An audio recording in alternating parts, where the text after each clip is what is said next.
make it through the fog to get here, and not too much traffic.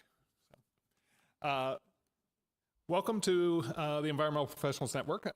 We have a little bit more intimate gathering today, so it'll probably be a little bit more casual than we usually are. But my name's Dr. Tim Haab. I'm the director of the School of Environment and Natural Resources here at Ohio State. And on behalf of the Environmental Professionals Network, we're all glad to see you here today. Thanks to all of you who are back for our second program of the fall semester. The first one was over in the Ohio Union. We're back here in our friendly confines there, the 4-H Center. We'll be here for the rest of the year, and so please take a look at our schedule for the year, and we'll have some information on that later. But take a look at the schedule for the year, and feel free to join us anytime. Also want to extend a welcome to everybody joining us on our the YouTube live stream. Welcome to everyone. Today's program is focused on something that's really important right now. We've all seen the pressures on funding from the federal government, on funding from public sources for the important environmental work that we do. And we see that we're having more and more challenges funding the work that needs to be done, funding the research that needs to be done, funding the projects that need to be done. So today what we're going to be talking about are the opportunities in the private sector through sustainable finance for opportunities just to see how we might be able to continue the work that we're doing, continue the important work we're doing for the environment through alternative funding sources. For any of our in-person guests, there's a QR code on your table. There's also a paper copy or two of the program. But the QR code has the full program. We try to keep paper to a minimum the most we can. For live streamers, there's a link that Molly Beans posted in the chat that you can take a look at the program for today. As always, EPN wouldn't be possible without our many sponsors.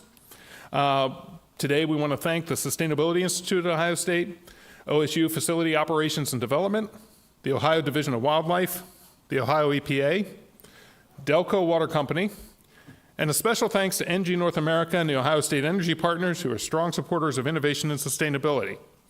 They'll talk about some of that work and some of the new funding opportunities later this morning. Let's thank all our sponsors who generously allow more professionals and students from across Ohio to engage with our community.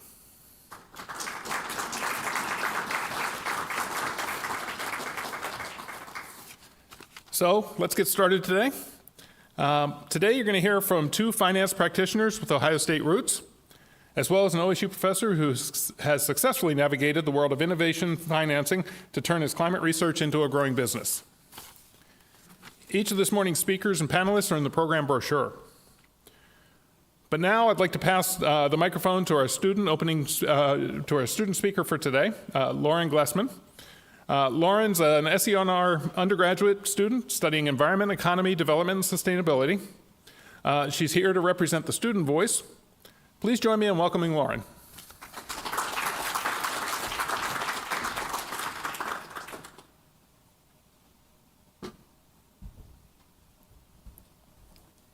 Good morning, everyone, and thank you for being here.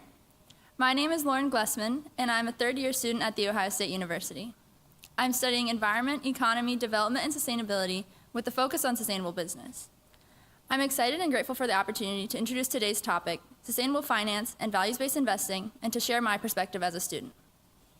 Through my studies, I've learned how vital it is for businesses to not only advertise sustainability, but to truly integrate it into their purpose. This isn't just about selecting profitable investments. It's about making tangible changes to benefit the environment. We've seen that there is often an incentive for businesses to lean into sustainability because there are many kinds of investments that promote financial sustainability and environmental sustainability. And at their core, businesses are typically made up of people who want to protect the environment too. My own perspective on this field was shaped in an unexpected way. Growing up in a family of engineers, I never felt that my career path was truly understood. However, sustainable finance became a bridge, connecting my academics to multiple different industries. I even found myself giving my dad advice, suggesting that his company develop a sustainability report and set ESG goals. This gave me an inside look at what drives a business. While profit is always a factor, in this case, it was also driven by passion. By investing in an ESG report, The company was not only participating in sustainable finance, but also communicating its commitments to stakeholders, hoping to attract more investments from impact-minded investors. However, finance isn't just for large institutions. Individuals can also participate by aligning their personal values with their environmental values. And I'll be honest, at my age, I'm still figuring this out, but through my courses at Ohio State, I'm learning that sustainability pays. It's about seeking financial returns while also addressing global challenges and promoting change. I know I still have so much to learn, which is a big reason I'm here today. As climate-related risks intensify, the need for sustainable investment has become more urgent than ever. Sustainable finance is a powerful response about aligning capital with our values and our climate goals. Along these lines, throughout this morning, you'll hear from 3 speakers, each focusing on a separate component of sustainable finance. First is individual investment with Chris Ellwood of Edward Jones. Then, Chris Ito, CEO of FFI Solutions, will transition us to thinking about organizational level ESG investments. And immediately after, Chris will bring up Dr. Steven Quiring for a fireside chat about how he found funding to drive sustainable innovation right here at Ohio State. Looking out at this room, I see 2 groups who together can drive this change forward. To the professionals here, your experience is invaluable. I encourage you to seek out the students in this room and learn what they're passionate about.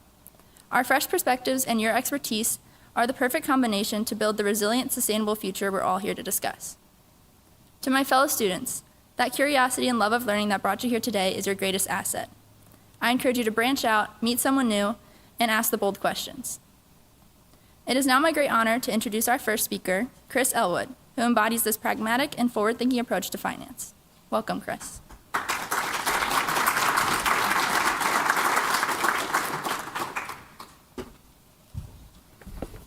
Can everyone hear me okay? Perfect. I think Mr. Tim had said it kind of best, a smaller, more intimate crowd, maybe. I think that's often the case when you talk about finance, right? I think it's right up there with going to the doctor or the dentist. People don't really necessarily want to do it because they're going to find truths that they might not want to hear. So that's kind of my role with Edward Jones.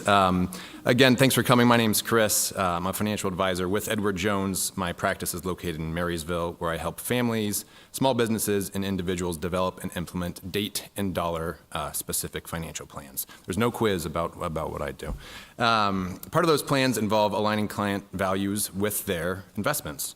Prior to Jones, I studied ecosystem restoration here at OSU. I worked as a city forester. I even was fortunate enough to be a campus arborist for a couple of years and take care of all the really fantastic trees on the Oval and in Chadwick Arboretum, of course. This is kind of the junction at which I find my career paths have kind of intersected. So helping people make choices that reflect their values, whether planting the right tree for the right site or planting financial roots. So over the past year, I've got to kind of reconnect with the EPN, make some new friends, and was fortunate enough to start conversations about where or what the overlap between our values and our investments look like. In doing so, I realized something, is that we spend our days fighting for cleaner water, healthier forests, better communities, but we rarely ask whether our retirement accounts and investment portfolios align with our values. Sometimes we're quietly funding the opposite, and that disconnect is kind of why I'm here today.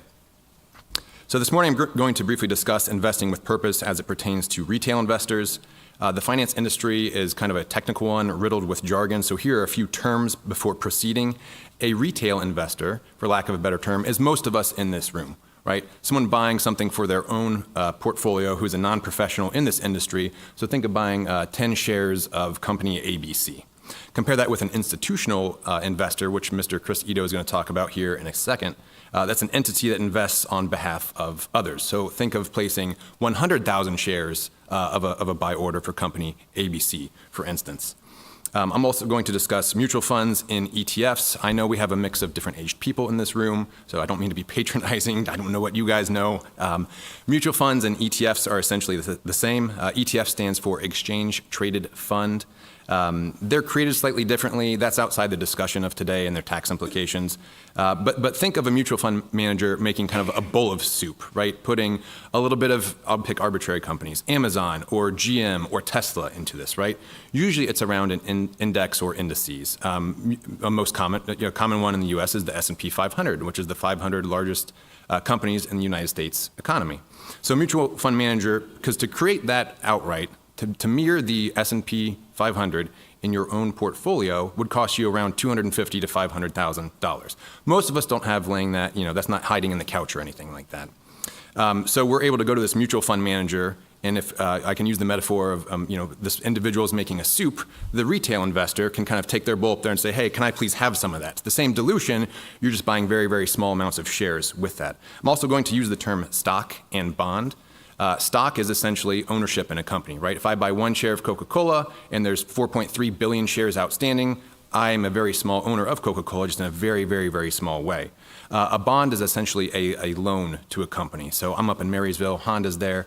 For instance, a client would buy a bond from Honda that maybe comes due in 5 years, and they've agreed to pay 5% annually per year. That's kind of how that works. So what is sustainable investing? In my opinion, there are tons of terms in this industry. They're not all synonymous, but you have ESG, you have sustainable investments, you have green investments, you have SRI, you have impact investing. Edward Jones defines sustainable investing as a socially conscious way to invest with your purpose in mind. It means considering environmental, social, and governance, ESG, factors as either risks or opportunities, alongside traditional metrics like return, annual revenue, or earnings per share, for instance. This isn't a fad. The Quakers were screening investments as early as the 1700s and not investing in companies that supported tobacco, alcohol, weapons, things like that. The first socially responsible mutual fund was launched in 1971. I'm only going to kind of briefly unpack each of these components. ESG, again, Mr. Chris Ito is going to expand upon them and their investment approaches in just a moment. Each different one, ESG, tells a different story. Let's start with E. It's intuitive that stands for environmental. So a company might ask, how do we reduce emissions, conserve water, or cut waste? A great example would be smart water meters. Companies install them to detect leaks in real time. That helps the environment by reducing water usage, saves the company money, shareholders win, businesses win, the environment wins. S stands for social. This is about how companies treat employees, suppliers, and communities. So imagine an apparel brand deciding to hold its overseas factories accountable, requiring safer working conditions, access to healthcare, and even childcare. That improves the lives of the people around the company, working in the company, around the community, and may reduce business risk for that company. G stands for governance. This metric is about rules, accountability, and transparency. One cautionary tale, of course, a decade ago in 2015 was the Volkswagen diesel scandal. Weak governance and toxic culture cost the company billions and destroyed consumer trust. So ESG isn't just a feel-good exercise. It's about identifying risks and opportunities that traditional analysis might miss. You guys might be wondering, why does this matter?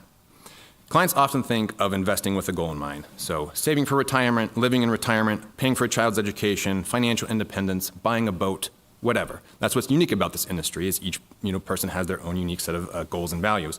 While some of those are critical, maybe not the boat, but increasingly, people want to layer purpose on top of those. Think about your own goals. Maybe it's modeling values for your family. Maybe it's feeling good about how you grow your wealth. Maybe it's making a visible difference in your community.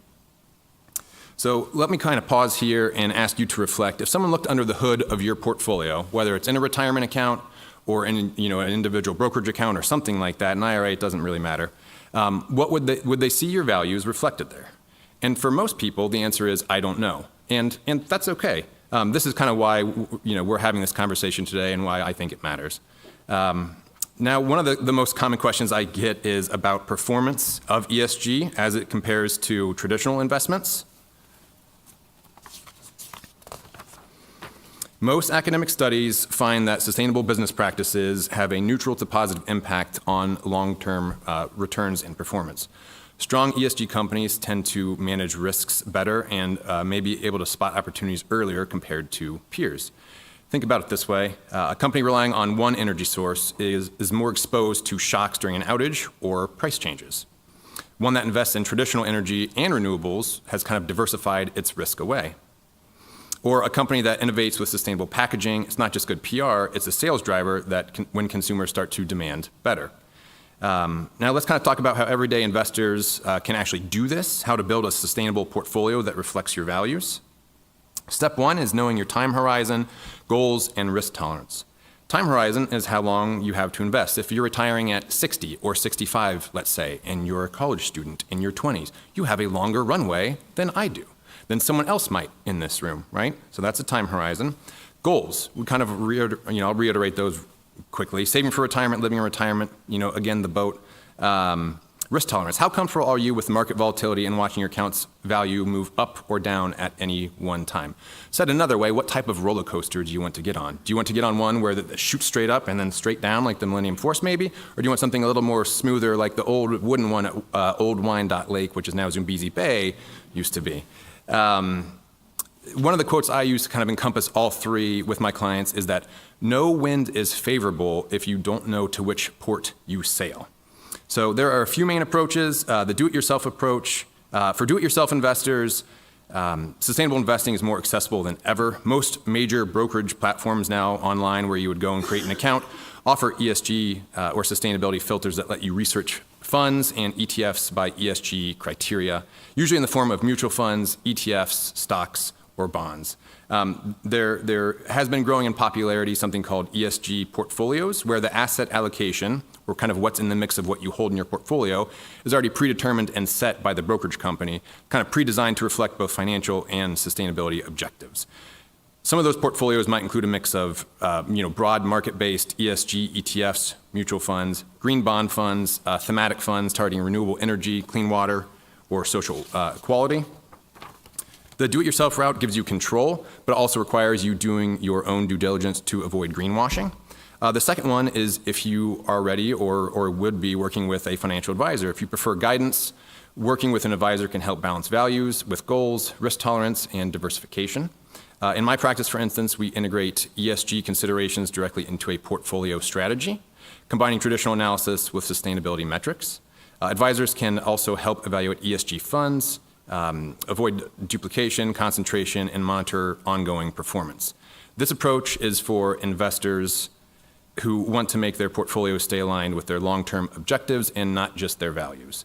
The third is kind of the low-hanging fruit in a direct investment. Think about hiring a company to put solar on your house, right? Or I live out in Ostrander near Marysville, and so we get our power from a co-op. So buying a co-op, a green bond, or directly investing into one of their projects or something like that. The key is understanding what you're owning and why, because ESG isn't a one-size-fits-all. It's about aligning your money with your purpose without sacrificing the principles of sound investing. My takeaway kind of is that sustainable investing is personal. Everyone's values are different, but the process is kind of the same. You assess your values and goals. Try to get an understanding of where you are on your financial journey. Research your options, evaluate performance of those options, and then make an investment and kind of act and monitor, whether it's by yourself or with someone's help. This last 11 minutes has only really scratched the surface. After this panel, we're going to be doing a workshop. It'll be hands-on. It's going to be a refresher on financial foundations. We're going to take a look at the hierarchy of financial needs and kind of discovering where you are on that journey. We're going to look at specific examples of sustainable investments, and you can walk away with actionable steps. And then we're going to understand, some of the free ESG tools are out there for education and providing more info. Again, all in the kind of context of the individual, at the individual level, or most of the people in this room. So thank you very much for your time. I appreciate it.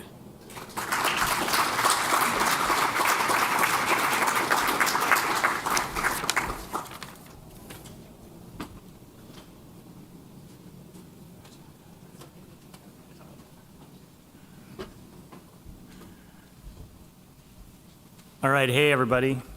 My name is Chris Ito. I am a graduate of the Fisher College. It wasn't the Fisher College when I graduated though, that was back in 1988. I have spent the first half of my professional career mostly doing Wall Street type jobs and trying to help a lot of investors who we worked with make as much money as humanly possible. That was the goal of Wall Street.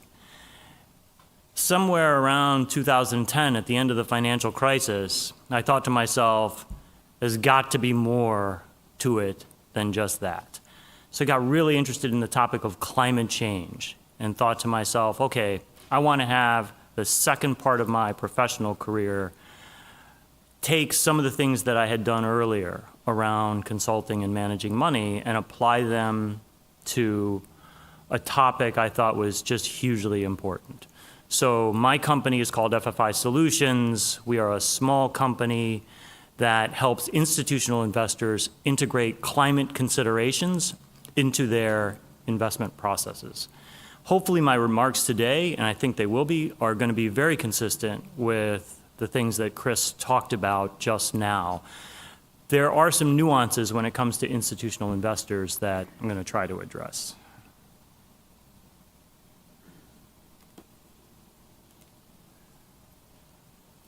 As long as I can get the slides to work. Oh, here we go. Okay. So let's talk a little bit about institutional investors, sort of what that term means. Chris introduced it a little bit. So when you think about institutional investors, the best way I can do this is to give you examples. Could be pension funds, could be corporate or public pension funds. So think about an organization like CalPERS, right? The California Public Employee Pension Plan. $400 billion they manage, right? University endowments like Ohio State's endowment, Harvard's endowment. You have charitable foundations like the Ford Foundations, and you have insurance companies. So as Chris talked about, when you think about managing money for institutional investors, if you're responsible for that, you're managing that pool in the interest of others, right? And when you do that, you have to integrate this topic called fiduciary responsibility. And I think that's probably the one key difference between managing money for institutions and managing money for individuals. I'm no lawyer, right? So this is not legal advice, but fiduciary responsibility, in essence, says you have to manage these funds with the care and prudence around financial return and managing risk. Right? That is the primary tenet of fiduciary responsibility. And on its face, it makes it a little bit challenging to integrate things like ESG and sustainability considerations. Can be done, and we'll sort of delve into it a little bit more here as we go along. But just wanted to sort of set the stage in terms of what we mean by institutional investors. I guess also the last thing I'll say is that most of these institutions, they are not picking stocks and bonds individually, right?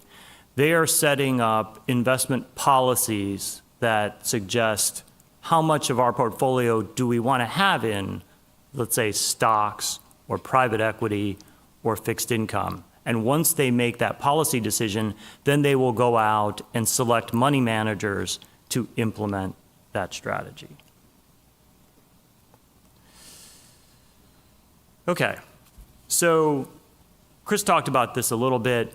This is a slide that's intended to sort of give you, I think, how the institutional market thinks about sustainable investing and the different components to this, right? So don't think about these topics, right? Values-aligned investing, ESG integration, thematic investing, and impact in silos. Many institutions adopt all of these different practices, some only a handful. So let me talk a little bit more about this in the institutional context. So when institutions think about values-aligned investing, the most relevant example I can give is what happened with fossil fuel divestment. Everybody familiar with the topic of fossil fuel divestment? So this was something that started, I want to say, about 10 years ago with the intent of climate activists, many times student activists, encouraging institutions not to invest in fossil fuel companies because it was not right to profit from companies whose products were harming the planet, right? So that was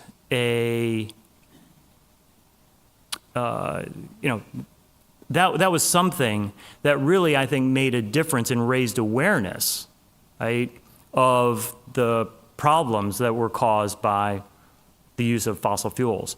I think where that sits today is that that activity has generally leveled off. So those institutions that I don't think there are going to be more institutions that are going to say, I'm going to divest from fossil fuels, because most of these investors have already studied the topic and made a decision, yes, I'm going to do it, or no, I'm not. Right? ESG integration, Chris covered that in some detail. I'm not going to go through it like he did, but one point that's, I think, important to understand is that in the institutional sphere, when investors talk about ESG integration, they talk about it from the purpose of either generating additional returns or managing risk. It's not a moral or feel-good type of approach. Thematic investing is, and there are going to be sort of shades of gray on all these things. Thematic investing is where an investor might say, they'll have no sort of, I would say, moral objective to say, I want to invest in something that's right for the planet. They'll look and say, you know what? Energy transition is happening. Renewables are eventually going to overtake fossil fuels. I want to be part of that trend purely from a risk-return perspective, right? So you see a lot of thematic investors out there who are saying, I think that's going to be the case. And to implement that, they will go find a money manager who is expert in the topic of renewable energy, okay? And then the last is impact investors. I think impact investors are investors who've sort of put the stake in the ground and said, we're going to invest both for returns, but we want to have our dollars make some kind of social or environmental impact. So if you've heard the term double bottom line investors, right? That's what that means. We want to both make money and we want to both have that capital make some kind of difference as it relates to environment or social. So that's the general overview. Okay, so a couple slides on ESG here. I think, and this is the elephant in the room, right? That ESG is caught up right now in these culture wars, right? You have Republican legislatures who are coming down on the activity because they associate it with, it's the woke agenda, right? On the other side, right, you have climate activists pressuring these investors almost as much to say, you're not doing enough. You need to do more to invest in a way that's going to protect the environment and promote social good. So institutional investors, I think, are caught between these two forces, right? With the forces on the right being really sort of prevalent in the news today. And I think it makes undertaking these activities more challenging, right? And I'm going to sort of get into in the last slide, sort of give you my perspective on what's actually happening on the ground with a lot of these investors that we work with. Okay, so all these culture wars, I think, have suggested that ESG investing, it has been constantly evolving, right? This is not a, not a mainstream, hasn't been a mainstream topic for a long period of time. So there's an evolution with what's happening with the practices. So this is a survey from our friends at Edelman Smithfield, right? And I think it's just trying to give you a flavor of sort of how investors are beginning to think about, and corporates are beginning to think about ESG given this environment, right? So one of the interesting things is that more than half of global investors are thinking that the term ESG won't even be around soon. And one of the things that I could say about that is that, remember, if you go back to what I was talking about and what Chris was talking about with ESG integration, it's for financial return and managing risk. And if that's truly the case, then why has it become, quote unquote, a thing? Because many other factors that a traditional investor would use to manage their portfolio have not become, quote unquote, a thing like ESG.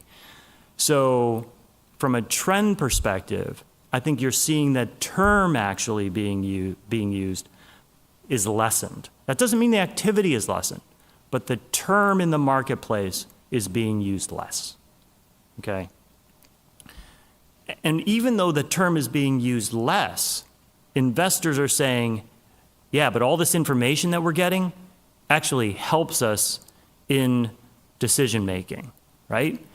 And it's sort of manifests itself in that line chart that Chris showed about how, you know, in general, and this is not you can't make a universal statement, but in general, incorporating these practices helps you with investment performance, right? And then the last is that the notion of corporates incorporating ESG, right, is that the public in general believes that this is okay, right, as long as you can prove that these activities enhance financial value, right? And I think that, fortunately or unfortunately, I think this is a trend with respect to this whole sphere of sustainable investing and ESG investing. Okay, so let's just switch gears a little bit here and talk a little bit more about thematic investing and impact investing, right? Sort of if you can remember a couple of slides ago when I put up, the spectrum. When it comes to actual climate solutions, and we're going to get into this in more detail when Dr. Quiring comes up, right? One of the big thematic areas of investment is for investors to put capital to work in climate solutions.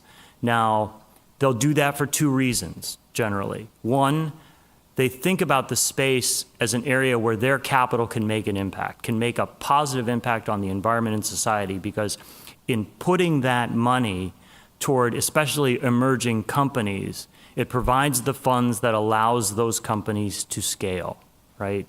Critically important, because if you don't have scale for your solution, you can't make an impact, right? So that's one reason. And the other is thematic, as I talked about, right? So you might say, hey, renewable energy, got great prospects in the future, we want to allocate here. From a taxonomy perspective, and this is something that, within my industry, everybody throws around the term, well, I want to invest in climate solutions.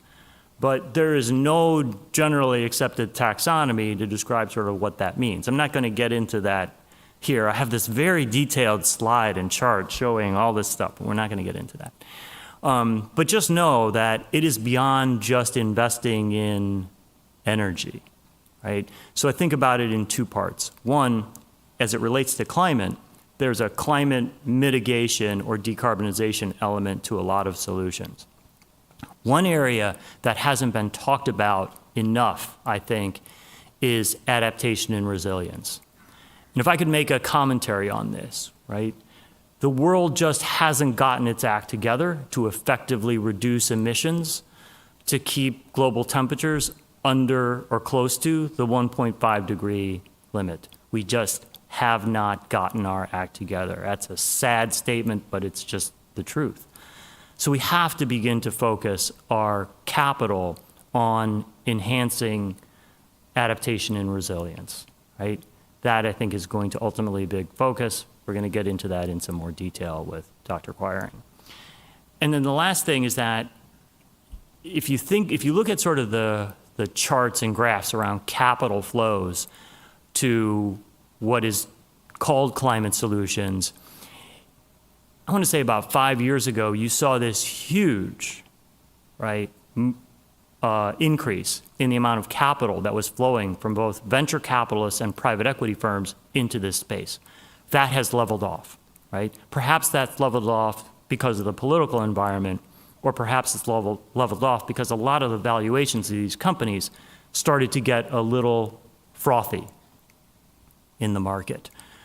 I still think in the long term, there is a huge opportunity for capital to be allocated toward these solutions, both from an impact perspective as well as a financial return perspective. Okay, so last slide tries to sum up some of this. Anybody go to Climate Week New York? What'd you think of it? It was fascinating. There's such a range of projects that you can learn about. Yeah, It's like impossible to take it all. completely agree. Impossible to take all of it in. We've gone for 10 years. It's gotten huge. It's gotten huge.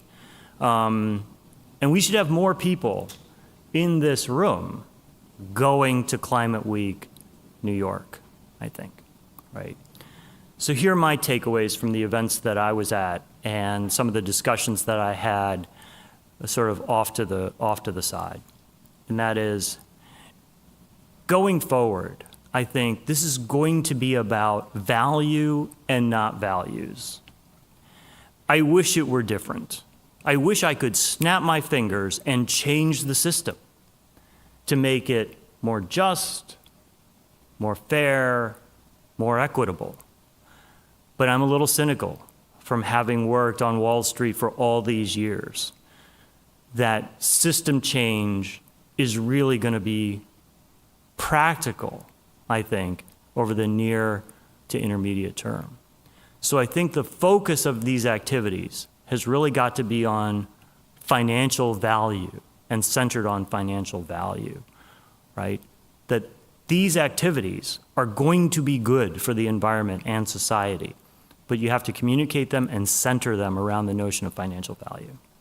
Which leads to the next point, which is around the term that is emerging called green hushing, right? Everybody's familiar with greenwashing, right? But green hushing is where CEOs and big institutional investors continue to do the work, but not talk about it, because they want to stay out of the political challenges that are involved in that. One might say, okay, that's a little disappointing that these CEOs are not standing up and putting a stake in the ground. But again, I think it comes back to the fact that what does the market, what do their shareholders want them to do? And I think that sends a certain message where you could see where this notion of green hushing could become more prevalent. AI, right? Can't go to any conference or conversation without somebody mentioning the term AI. So I'm just going to mention it. That was a big part of the discussion. Is it going to help us or is it going to hurt us? We could have a whole day session on that. I'm going to ask Dr. Quiring for his opinion on that. But again, and I talked about this earlier, adaptation and resilience, there were so many more events that centered on adaptation and resilience versus climate mitigation at this particular Climate Week. I thought that that was an interesting and eye-opening perspective, especially for those of us who have built businesses around decarbonization. And then the last thing I'll say is that we as sustainability professionals, I mean, let's cut to the chase. This is a tough time, right? The things that are happening, and maybe I got to be careful of what I'm going to say. Every day, right, is something where you look and you sort of say, you shake your head. You're like, what? How can that be? But going to Climate Week, I thought, and I've gone for the last 10 years, right? I was interested in sort of gauging the mood of the audience. Like, was everybody going to be walking around looking at each other like, oh my gosh, like, what did he do now?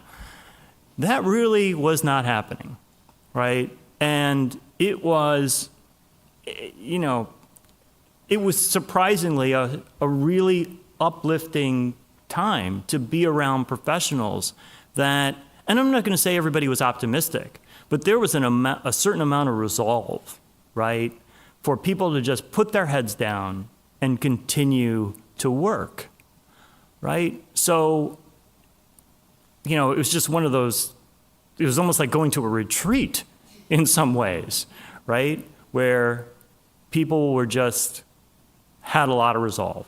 And I sort of took away from that, it was like, okay, we got to continue, we got to keep going, all is not lost. So I don't know if you got that same sense. Curious, yeah. So that concludes my remarks, thankfully, right? Okay.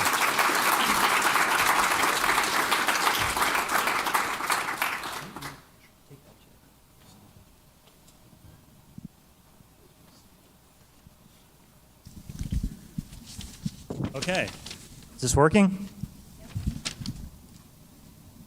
I need this paper to introduce Steven, because I did not memorize your bio that you sent.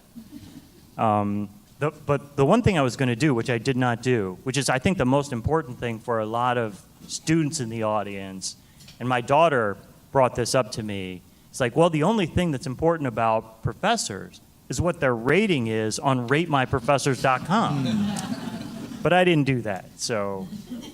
All right, so Dr. Quiring is a professor in the Atmospheric Sciences program, Department of Geography here at OSU. His research focuses on hydroclimatology, weather data, analytics, and modeling the impact of storms on electrical infrastructure. In 2022, he founded a company called StormImpact, which is what we're going to talk about here today. It's a technology startup that came from his lab at OSU, and he continues to be the chief scientific advisor at the company that purchased you, which is Urbint. Yes. Urbint. And he's also a fellow of the American Meteorological Society, an editor of the Journal of Applied Meteorology and Climatology, and an associate editor for Physical Geography. Is that enough? That's too much. Too much, all right. All right. So let's get into the discussion of storm impact. So can you just tell the audience a little bit about how this, obviously you want to tell them about what the company does, right? But how did it start? I think that's what a lot of people will be curious about. Like, how did this come to being? Did you see an opportunity out in the landscape and said, oh, I think I've got something here? Interested.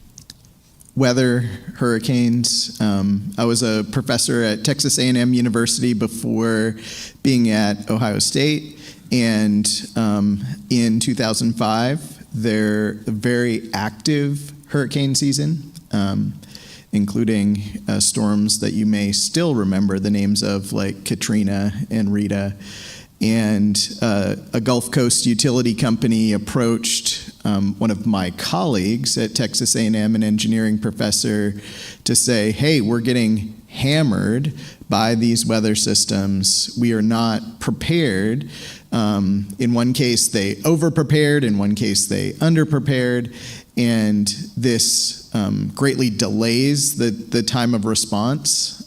When people are without power, they get pretty grumpy once your iPhone doesn't have charge anymore, or if you put some nice steaks in the freezer and then the power's out for a few days. It's not an awesome situation.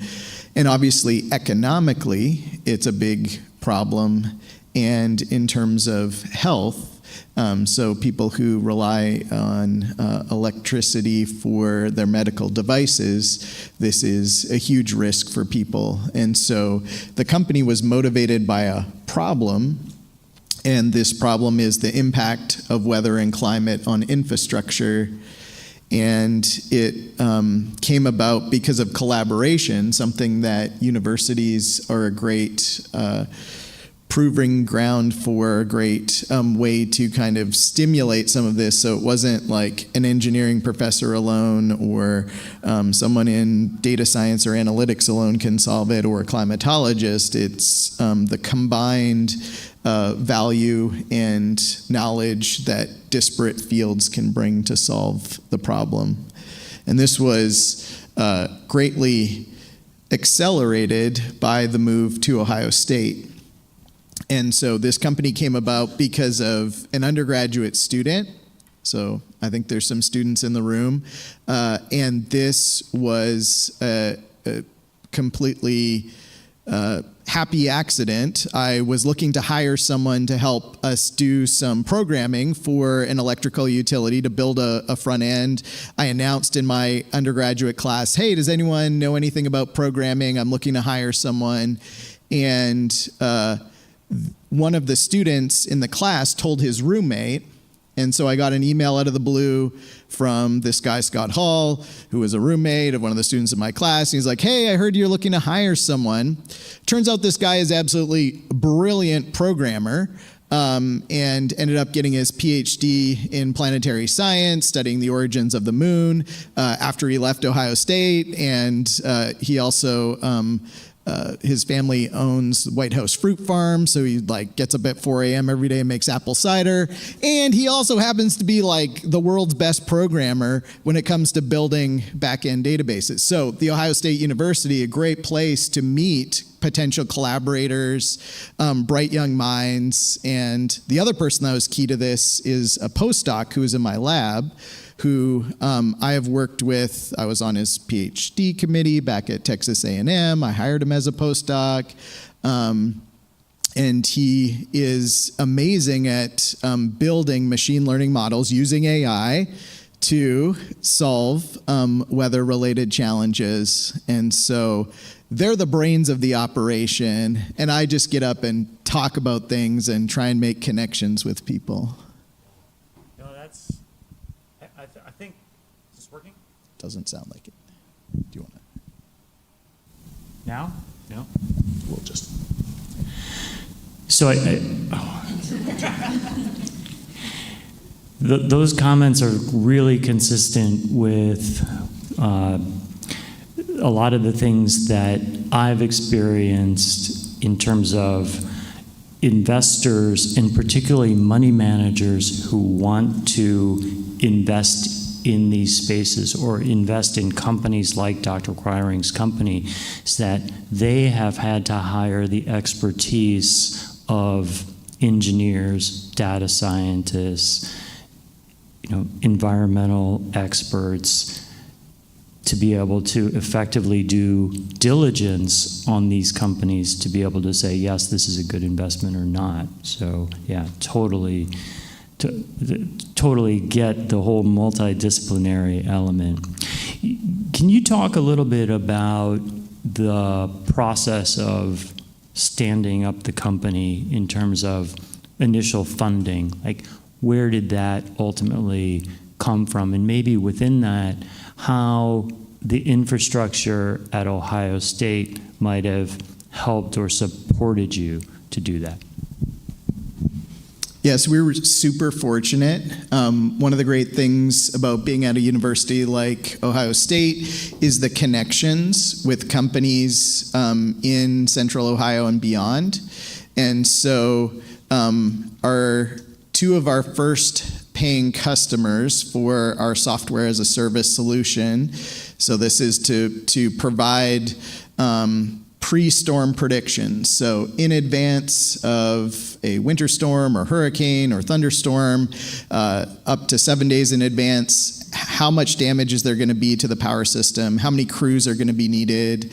Where in the utility service territory is the damage going to be the greatest? And so American Electric Power and First Energy contracted with Ohio State, with my lab, to build the software and were great supporters, not only in terms of providing the funding, but in co-developing the solutions. So AEP has a meteorology group located here in Columbus. Those meteorologists were part of the team at AEP that worked with us to build and refine and develop what the tool looks like and how the information's provided, how to effectively communicate.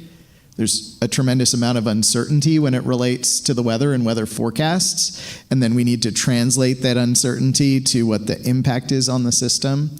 And so contracts through the university were one great source of support. There is also other sources of support that were available in and around Ohio State. So research contracts and grants, something that I know how to do quite well. Starting a business, and those kinds of things are not something that I knew how to do. So we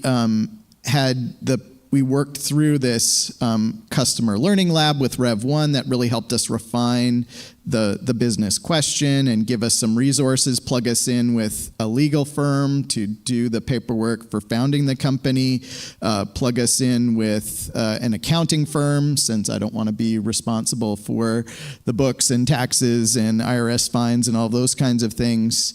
And the state of Ohio has this fund, TVSF, which is a technology startup fund that put $100,000 into our business, no strings attached, that allowed us to do marketing to acquire the computational infrastructure we needed. We bought a server. It's sitting in Scott Hall's living room and heating up his whole house. I'm sure the power company's wondering what he's doing in his house. And so those kinds of things were essential for getting things started and headed in the right direction. And then one additional source of support, which is outside of the Ohio State ecosystem, but is certainly something that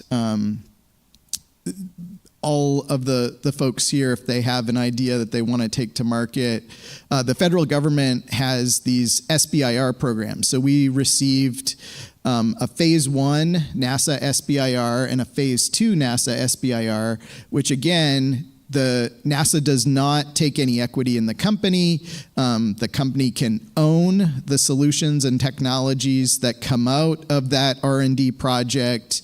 It is, if you're a faculty member and used to writing grants, it's similar to the grants that we write all the time, but you are competing based on the idea and the market for that idea and the potential for that idea, and that provided us in total about $1 million in support, which for a small company, and here if there's any OSU administrators, you can plug your ears. But one of the big differences is when I bring $1 into the Department of Geography, the Ohio State University overhead is 57.5%, so I get the 42 cents to do research, and they use the 57.5% to do things like build nice buildings and give us Wi-Fi and computers and those kinds of things. But with the company, obviously the overhead of running it is much, much smaller, so on $1 I bring into the company, something like 90 or 95 cents can go directly to funding the R&D, and so that is also a huge difference, which is why taking it outside the technology startup, there's some advantages to moving outside the OSU once you get a good, firm foundation. No, that's a great example. I think that a lot of the capital sources that you described are non-dilutive, what we call non-dilutive capital. So it doesn't dilute the equity of the owners. And if you can get non-dilutive capital, well, that's the best kind of capital you can get, especially if you're starting up a company, because you don't have to give away your ownership in the business. I think the other thing that was interesting about what you said was, before you started the company, right, you had two big customers lined up. That's huge, right? Because so many startups out there have this approach to say, okay, if I build it, they will come. Don't do that. Don't do that, right? That's terrific. So maybe talk a little bit about now the exit of the company, your decision to ultimately sell it, sort of what went into that calculus, right? Did you have other advisors sort of helping you with things like valuation? And maybe describe your role on an ongoing basis. Yeah, so it's been, the analogy of roller coasters was used earlier today. So it's been kind of a roller coaster since we founded the company. There's a lot of highs, and then there's also some days where you're like, everything is so hard. The exit was something that just kind of landed in our lap. We had a plan to build the company for 5 years. And, I already have a full-time job, so I don't want 2 full-time jobs, nor am I allowed by the state of Ohio to have 2 full-time jobs. So the goal was over a prolonged period of time to build it to a particular point and then let someone else take it and run with it. We were approached in December of last year after presenting at a trade show by Urbint. They said, "Hey, are you looking to sell?" And I was like, "No, we absolutely are not." And he's like, "Well, let's talk about it." And so they made an initial offer, and we were like, "No, there's no way we're taking that. We're not interested. This is the wrong time." But we talked to 2 other companies that we knew about that were in a similar space. And those 2 companies also showed interest in acquisition. And so if you are selling your house, the only thing better than having 1 offer is having 2 offers or 3 offers. And so we got a few offers and then used those to negotiate some terms that were more favorable than what the initial approach was. And the thing that there were 2 things that convinced us that this was the right time. One is, without selling the company, 2025 would have been a year for us to raise capital. So we had a base number of customers, but to really grow and expand, we needed to build a sales and marketing team. I'm not a business person. I've never taken a business course. I really don't know much about that. We had a CEO with a business background and an MBA, and that helped us tremendously. But to scale the company, we needed marketing and sales team that would have been a substantial capital investment. And so Urbint already has this team built out. And so we were able to leverage that. And the other is the alignment around values. The CEO for Urbint is someone who built Urbint from scratch as a startup with the goal of making a difference. So like with StormImpact, and we've been talking about values today, our interest in this was not just like, hey, I want to build a business and make money. The interest in this is a wickedly difficult problem. So that makes it exciting to try and tackle.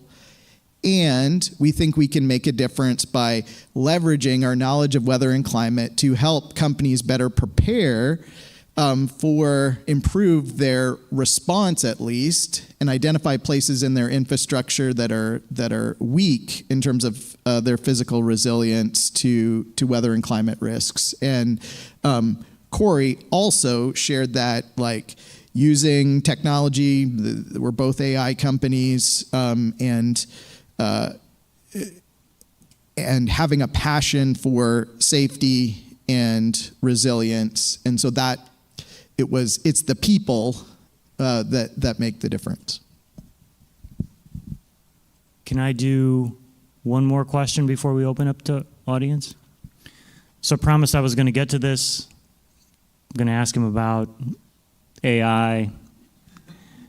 Is it our best hope to save the planet from climate change, or is it going to be detrimental? I know your company has used it effectively, right? This is an example of using AI effectively to help deal with climate risk, but just interested in your thoughts on that question. So it's a trick question, but I view AI as a tool. We have lots of tools in the toolbox. It happens to be the shiny, fancy new tool.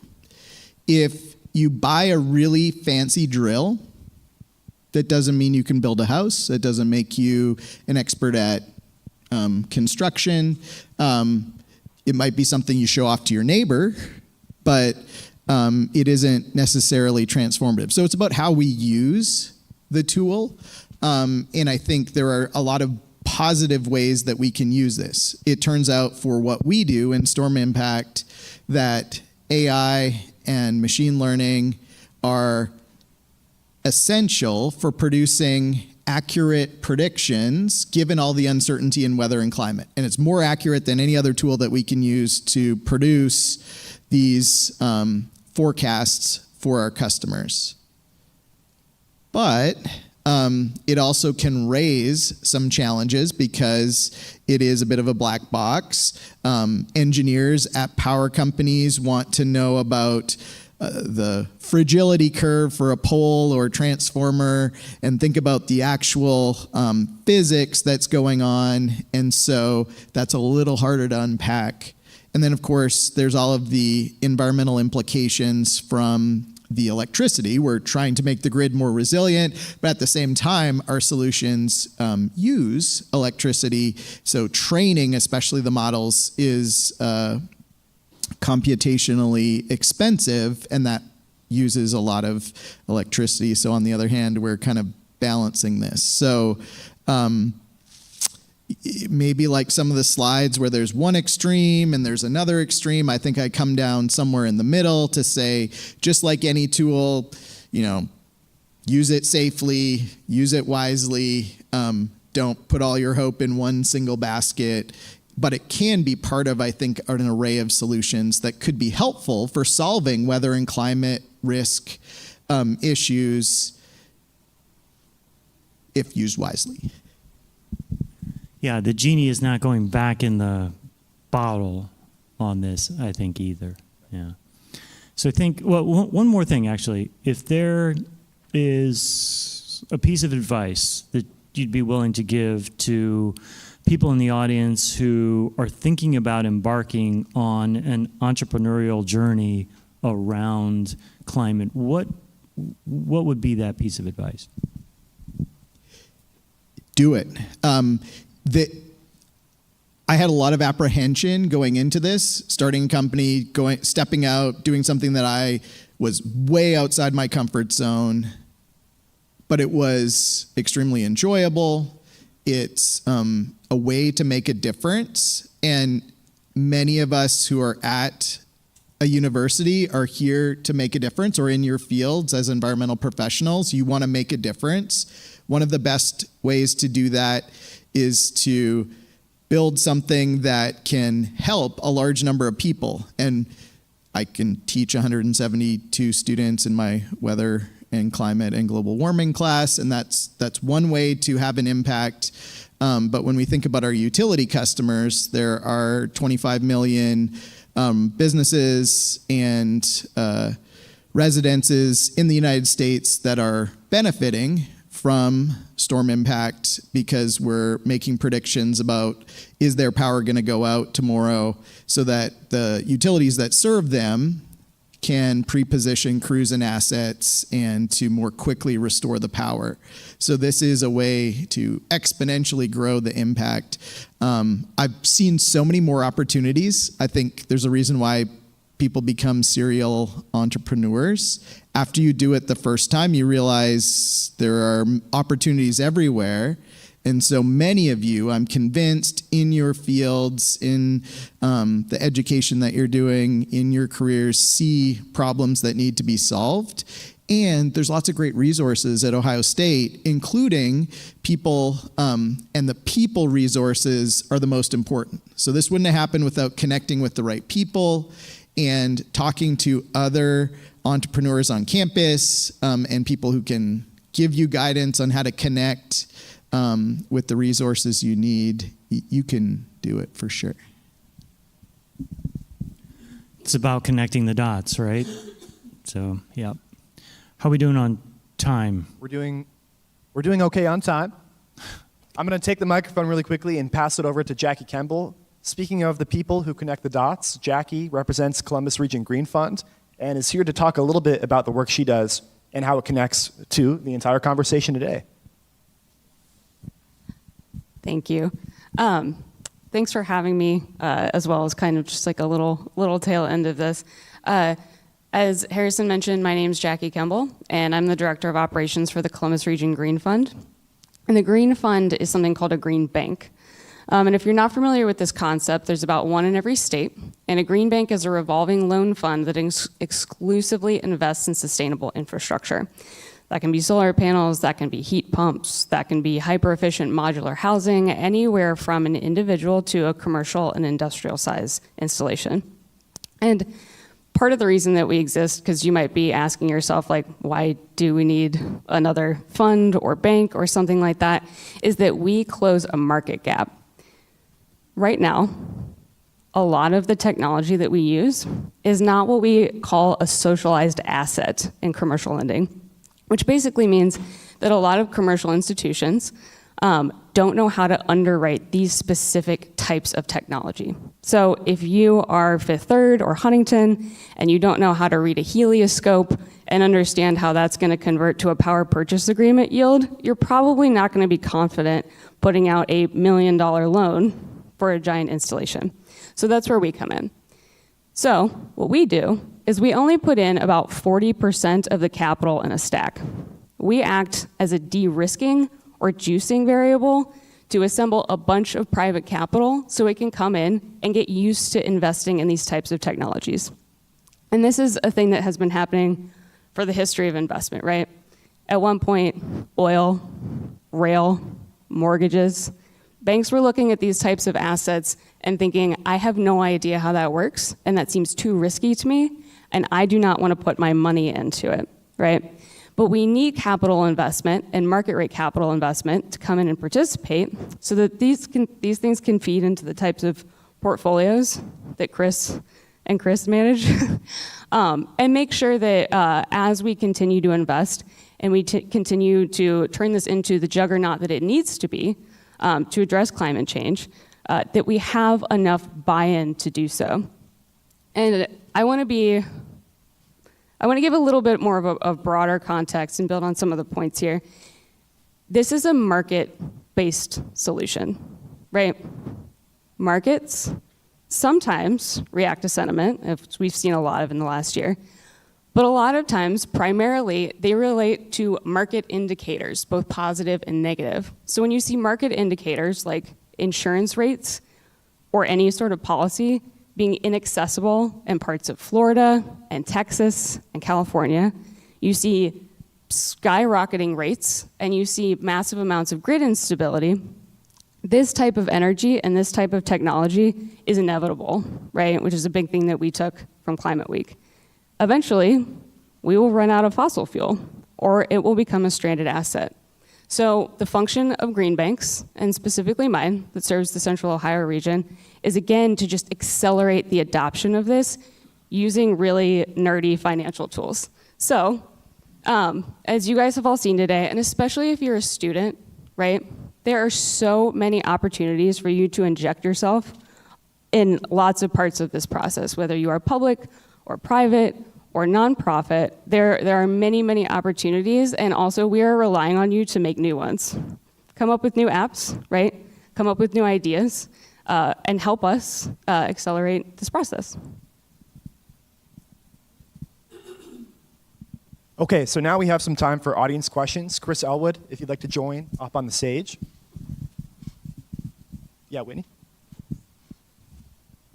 Thank you, that was great. I just had a question about StormImpact and the point that Chris made about how you guys had kind of two big potential customers kind of in the very beginning.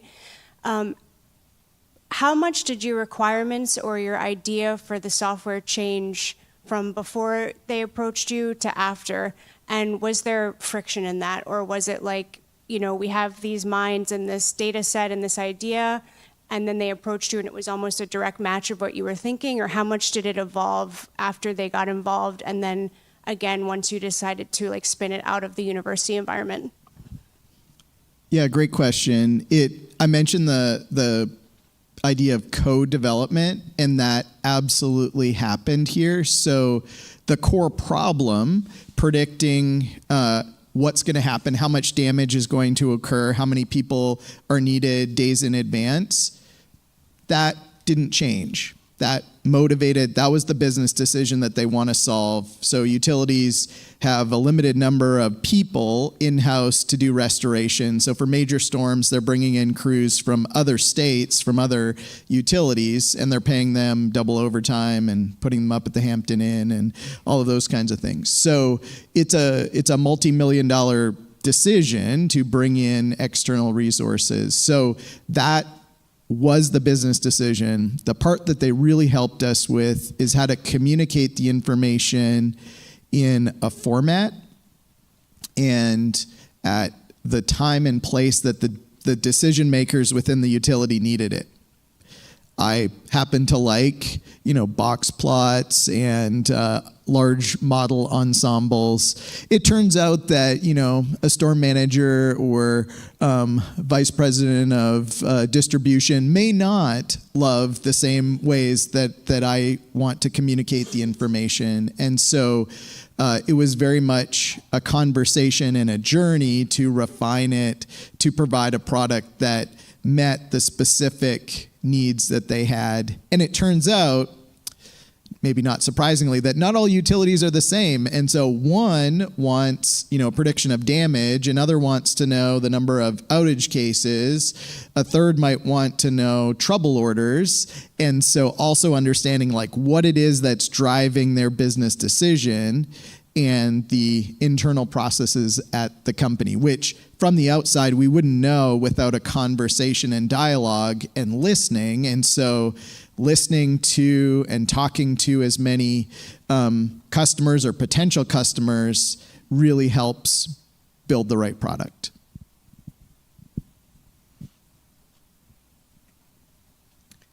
Can you hear me?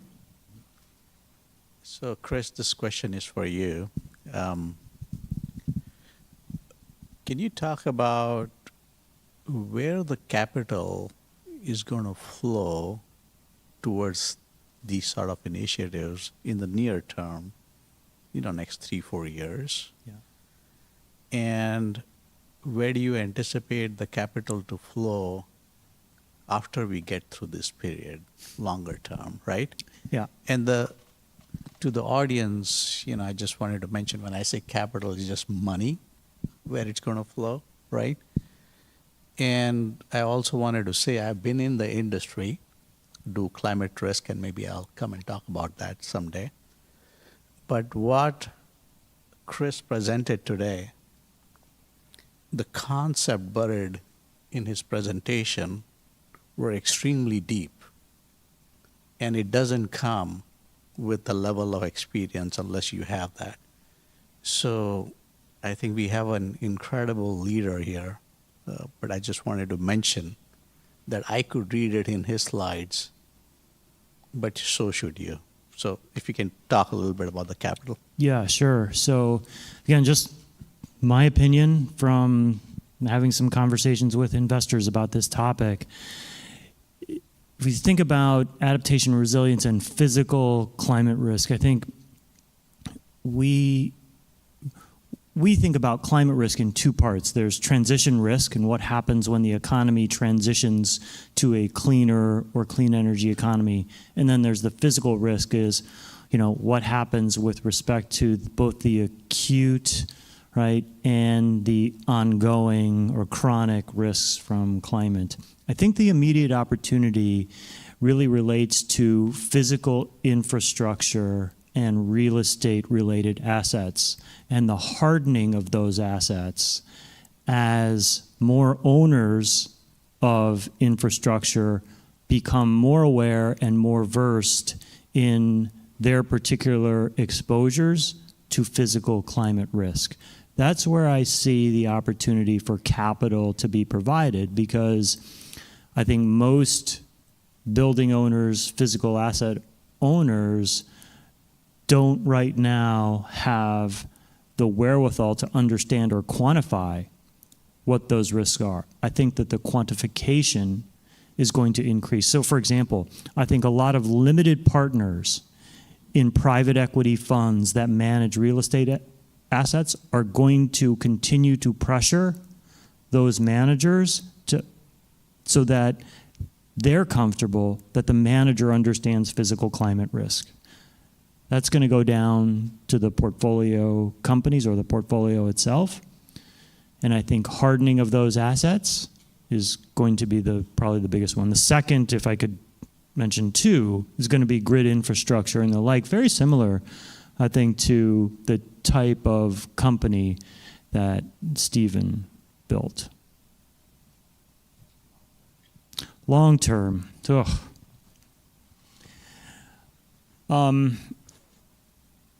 so let's talk a little bit about sort of transition and more energy transition related opportunities that we had thought as a company, and I'm going to go back 10 years, that the transition to clean energy away from fossil fuels was going to happen faster than it happened. We were wrong. Because for various reasons, the forces that sort of protected the fossil fuel underbelly were stronger than we had thought, right? I think down the road, right, when we do see investments in fossil fuels begin to decline, I think they're going to continue to plateau. I don't personally see, fossil fuels may peak, but then I think they're going to ultimately decline. What happens ultimately in that decline? We're going to have to begin to really, I think, transition, right? Think about transition in a real way. So the investment opportunity, I think, from a social perspective becomes like things like workforce retraining and those types of activities that I think we really haven't had to do, but I think are going to have to potentially do in earnest. So I'm not sure that that's necessarily per se an investment opportunity, but that's going to be a necessary type of investment for when the energy transition, I think, happens in earnest. I mean, I think you guys might have a perspective on those questions too. I don't want to.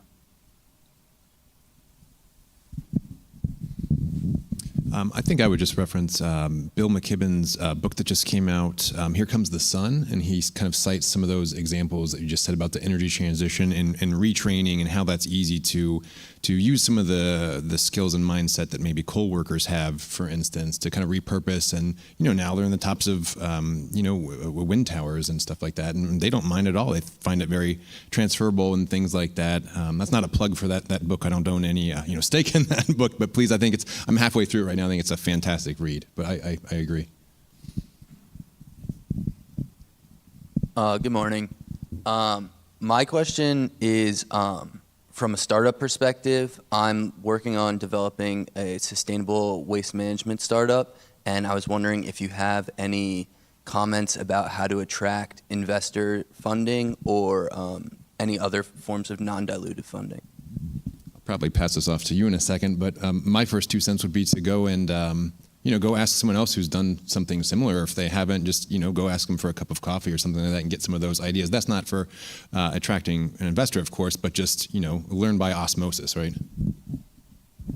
Yeah, I'll build on what Chris said. The conversation with other founders is super important up front, and there is an ecosystem of people at Ohio State who have been involved in this, and it really is those connections that can help open some of the doors. Depending on where you are in the process, there are different internal and external pots of money that can help you build and scale things. So I'll give you my card after, and we can take the specifics offline.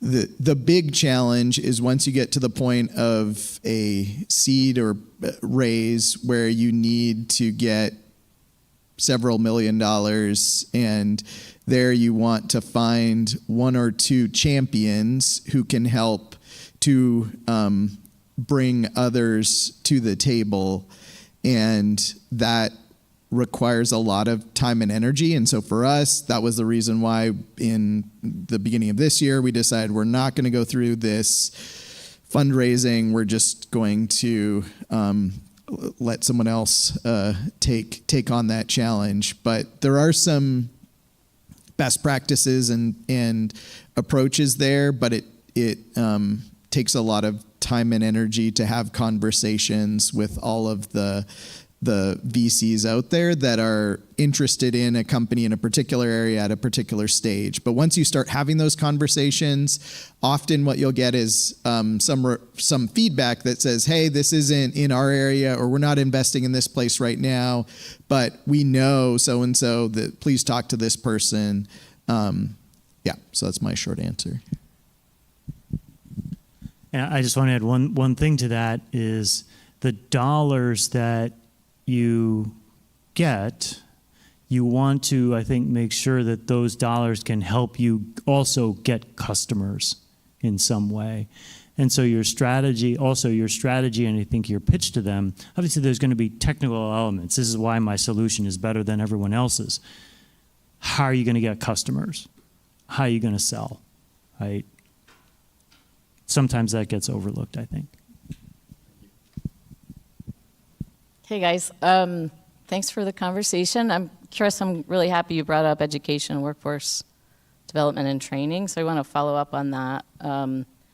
The World Economic Forum Future of Jobs 2025 report came out a few months ago and said that the number 3 and number 6 overall trends that are transforming businesses based on a survey of businesses. Number 3, climate change adaptation. Number 6, lower carbon emissions and carbon management. And so number 3 is behind AI, number 1, and economic fragmentation and global fragmentation being number 2. So what does all that imply for job opportunities in this space, whether it's sustainable investing or more broadly sustainable finance? And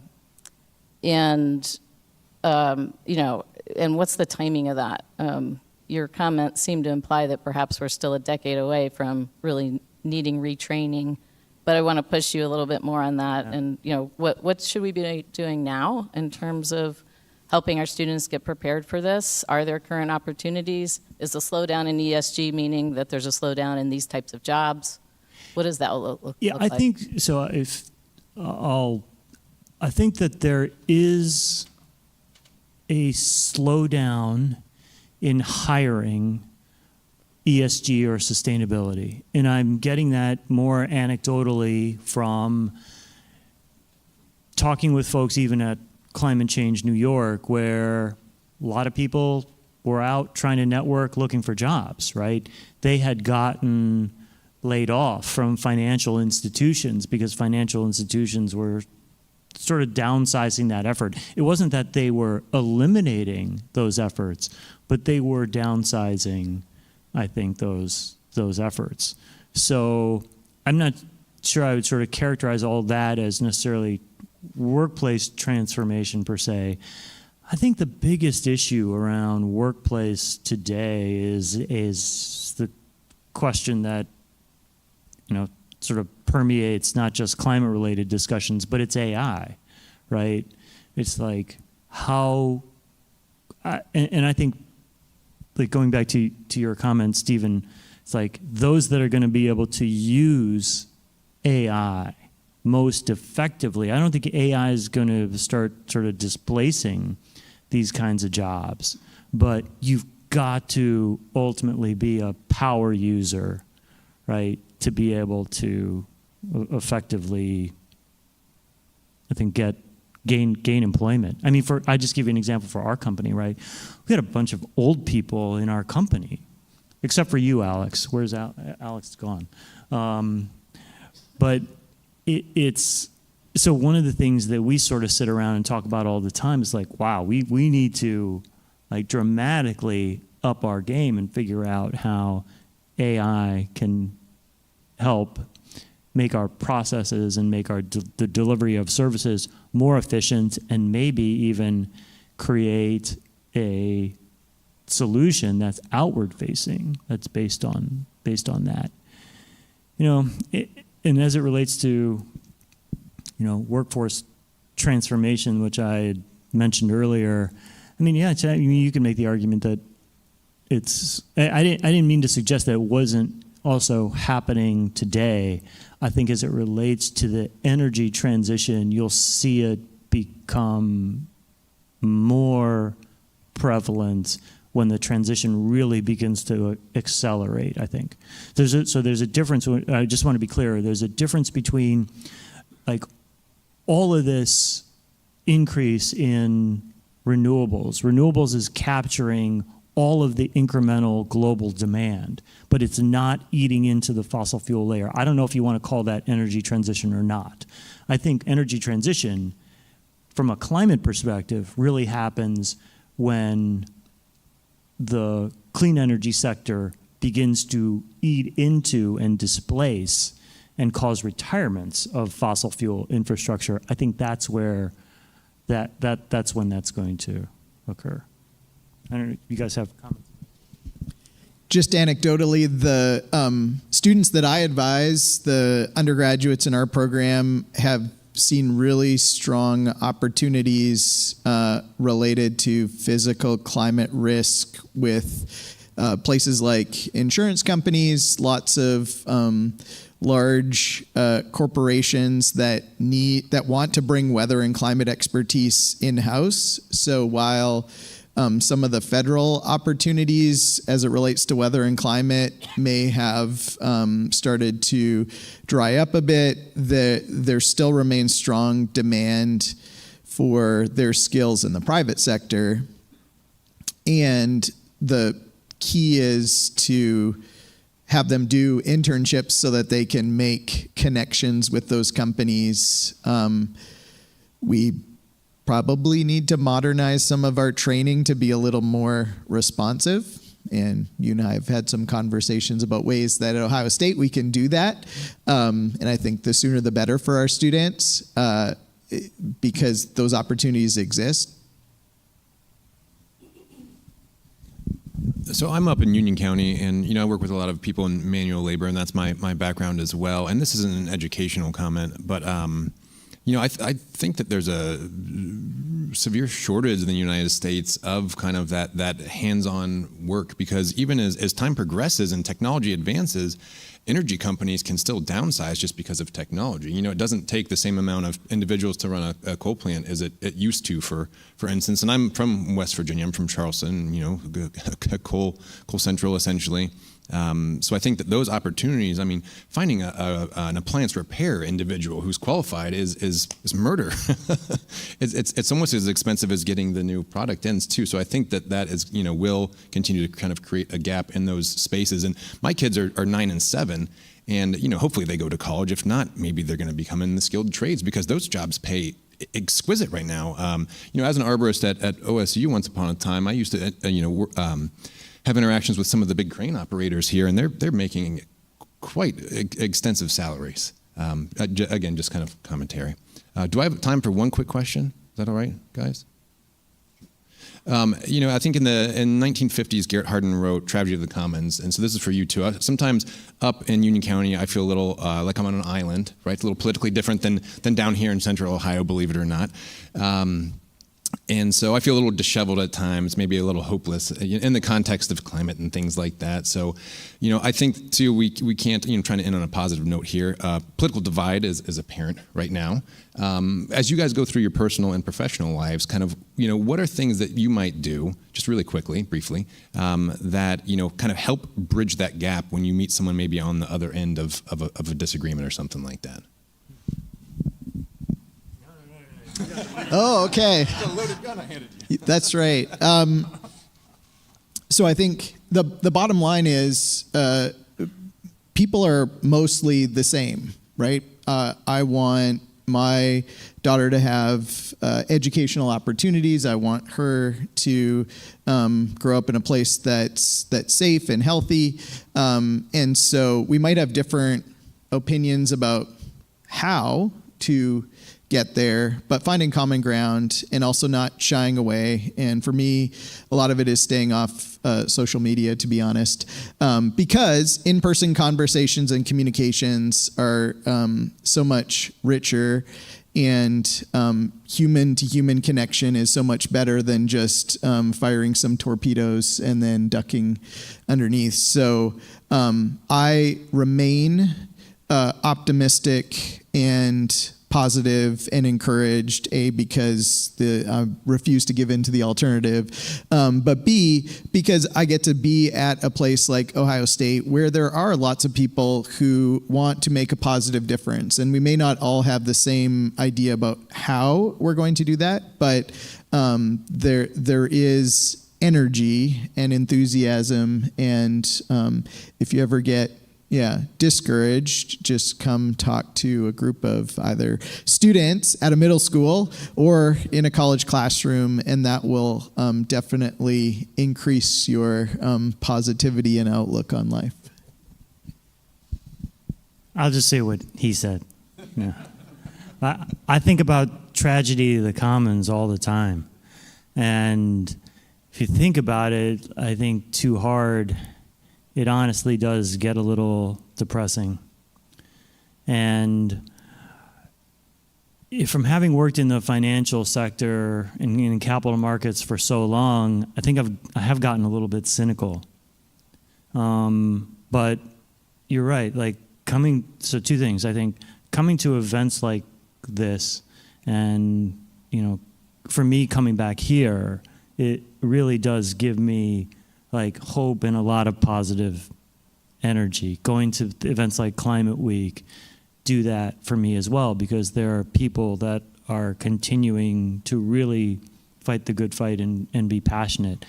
I also think as it relates to sort of this divide that we're in, you're absolutely right about social media and needing more human-to-human interaction and trying to find common ground with people and having conversations that are not argumentative, but somehow that we can find common ground with people. Now, there are going to be some parts of society where that's just not going to be possible, and you just have to not waste your energy, I think, on that. But I think that for the majority of people, they want a healthy planet, a healthy environment, biodiversity to thrive. Like, who would be against that, right?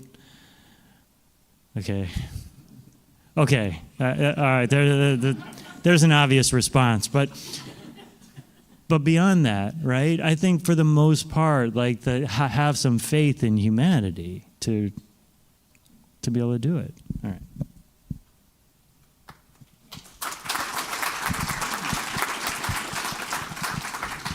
Thank you all so much, Chris, Steven. Terrific panel. I think that deserves one more round of applause. I think excellent work. And Lauren. Okay.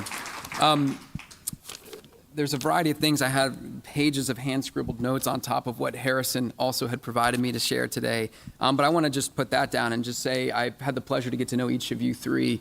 Lauren, we really enjoyed your remarks, and it's great to have worked with you in a class too. One thing that I got from all four stories that we heard today are individuals who have some faith in humanity and maybe in their own skill set, but at some point made a decision to change or to focus on something new, different, and challenging.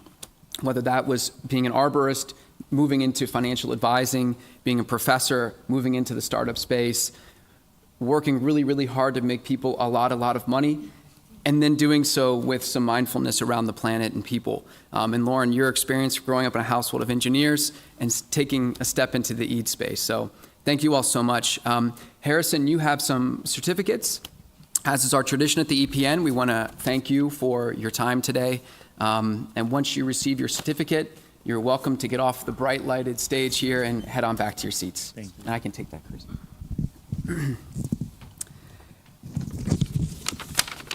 It's fun to be on this side of the podium. For those who don't know, my name is Joe Campbell. I work here at the School of Environment and Natural Resources. I've been involved with the EPN for many years, so it's a pleasure to be here today.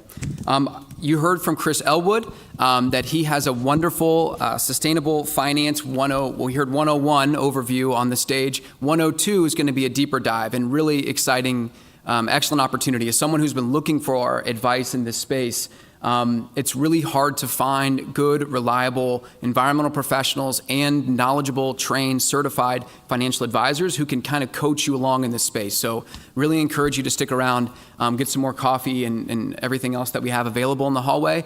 And probably in about 10 minutes or so, we'll be right back here for part 2 with Chris Ellwood. Our next EPN event is going to be November 13, and it's going to focus on geographic information systems and technology. The students in the room, raise your hand. I always ask students in my classes, are you taking a GIS class? Who's taking GIS? Who might use GIS at some point in their daily or weekly work life? It's such a critical skill. I really recommend, especially younger professionals, to learn about GIS. On November 13th, right here in this room, we will hear from local experts using spatial data to restore wetlands, improve transportation, drive smarter, and make more equitable decisions. So please join us for that event in November. And then the last event for 2025 with the EPN will take place in the evening on Wednesday, December 10. At this event, you'll hear from city council initiatives to grassroots education, ecological design, all types of relationships and collaborations that are promoting ecological health in our community. So put that on your calendar as well. I do want to encourage you now, if you are not a member of the EPN, or if you are a member of the EPN, check out the QR codes that are at the table. I believe there's 2 cards per table. I don't see everyone looking. Please, I want you to look. All right. And if you take a picture, if you have one of those smartphones, take a picture of that. And if you see a prompt you've never seen before, which says, do you want to become a member of the EPN? The answer is very, very, very, very 99% likely to be a yes. So become a member of the EPN. It's free, it's accessible, and the things that Harrison, Hallie, and the whole team are doing to build out new tools, and I think there'll be more information next month and the following month of the really cool things underway at the EPN to build a virtual online community through that membership. And for those of you that are members, this happened to me yesterday when I was talking to Harrison about this QR code.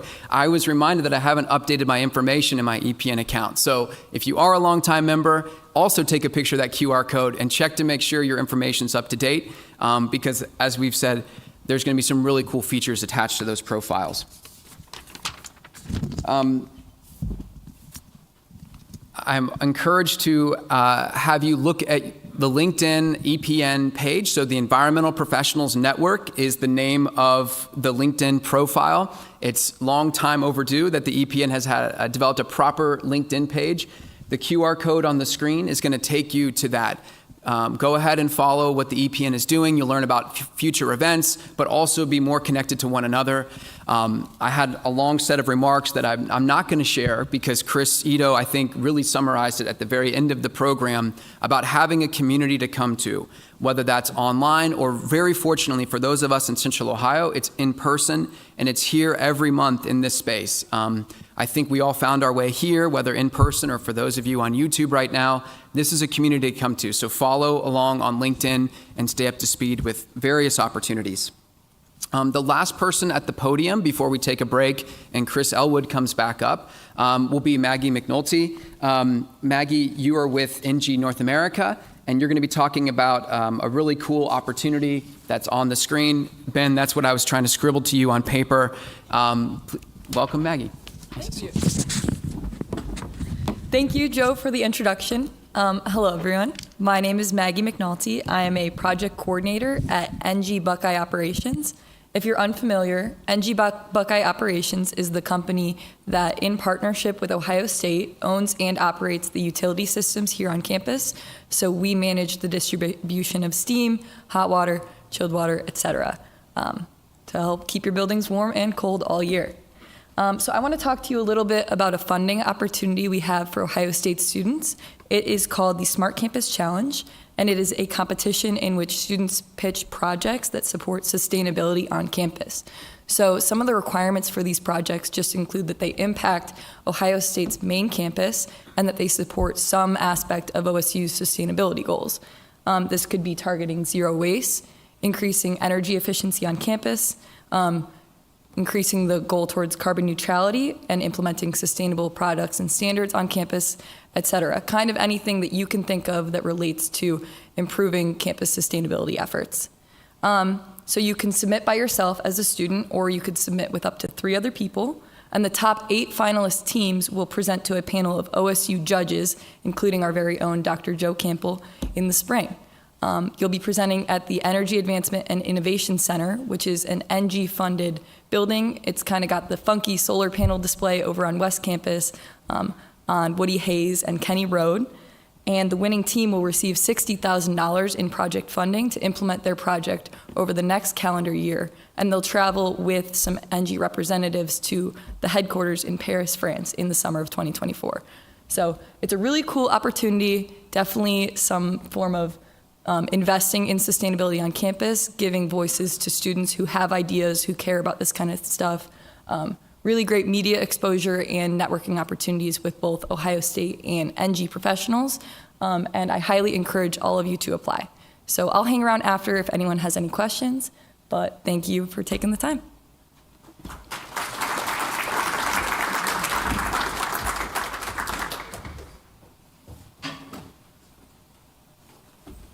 So that is the end of our breakfast. We encourage you to stick around for the workshop led by Chris Ellwood in about 5 minutes. Go ahead, grab some more coffee, and thank you all again for coming.